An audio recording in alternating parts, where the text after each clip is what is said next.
Hello guys, আসসালামু আলাইকুম। আপনারা সবাই কেমন আছেন? আশা করি ভালো আছেন। আলহামদুলিল্লাহ, আল্লাহর রহমতে আমিও খুব ভালো আছি। তো আজকে আমি খুবই সিম্পল আর সহজভাবে দেখাবো ভাপা পিঠার রেসিপি।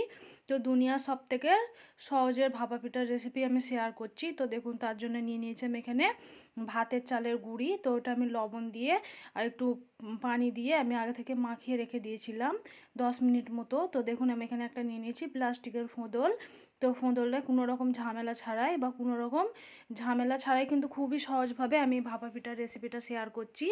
একদমই নতুন স্টাইলের ভাপা পিঠার রেসিপি, খুবই সহজভাবে রেডি হয়ে যায়। মাত্র 10 মিনিট হাতে থাকলেই এই ভাপা পিঠাটা বানিয়ে নিতে পারবেন।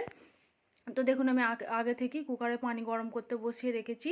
তো এরকম প্লাস্টিকের ফোঁদলে এবার চালের গুঁড়ি দিয়ে আমি বসিয়ে দেবো। কুকারের সিটিটা খুলে রাখতে হবে। তো একটা ভিজে কাপড় সুতির এরকমভাবে ওপর থেকে দিয়ে দিতে হবে। তো দেখুন, খুব একটা বেশি টাইম লাগে না। তো 1 মিনিট মতো লেগেছে আমার এটা বানাতে।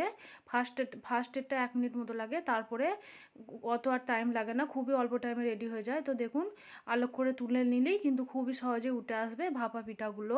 তো একইভাবে আমি সমস্ত ভাপা পিঠাগুলো বানিয়ে নেব। তো দেখুন কতটা সুন্দরভাবে হয়েছে, কতটা সফট, আর এতটুকু কিন্তু কাঁচা নেই, খুবই সুন্দরভাবে কিন্তু ভাপা পিঠাটা রেডি হয়ে গেছে। তো একে একে আমি একইভাবে ভাপা পিঠাগুলো রেডি করে নিচ্ছি। দেখুন, খুবই সিম্পল আর সহজভাবে রেডি হয়ে যাবে। তো যারা নতুন ভাপা পিঠা বানাতে চাইছেন, তারা এই রেসিপিটা ফলো করে বানাতে পারেন। একদমই পারফেক্টভাবে ভাপা পিঠা কিন্তু রেডি হয়ে যাবে কোনো রকম ঝামেলা ছাড়াই। তো দেখুন, একইভাবে আমি আর একটা ভাপা পিঠাও বানিয়ে নিচ্ছি। তো একটা সুতির কাপড় ধুয়ে নিয়ে ওপর থেকে দিয়ে দিতে হবে। তো যখন ভাপা পিঠাটা রেডি হয়ে যাবে, দেখবেন ওপরে যে সুতির কাপড়টা এরকমভাবে ফুলে উঠবে, তখনই বুঝে নিতে হবে যে ভাপা পিঠাটা কিন্তু একদমই রেডি হয়ে গেছে। তো দেখুন, কোনো রকম ঝামেলা ছাড়াই কিন্তু খুবই সুন্দরভাবে রেডি হয়ে যাচ্ছে। তো খুবই সহজে উঠে আসবে, এরকমভাবে একবার উল্টে দিলেই কিন্তু খুলে আসবে ভাপা পিঠাগুলো। তো একইভাবে আমি আর একটা ভাপা পিঠা করে নিচ্ছি। দেখুন,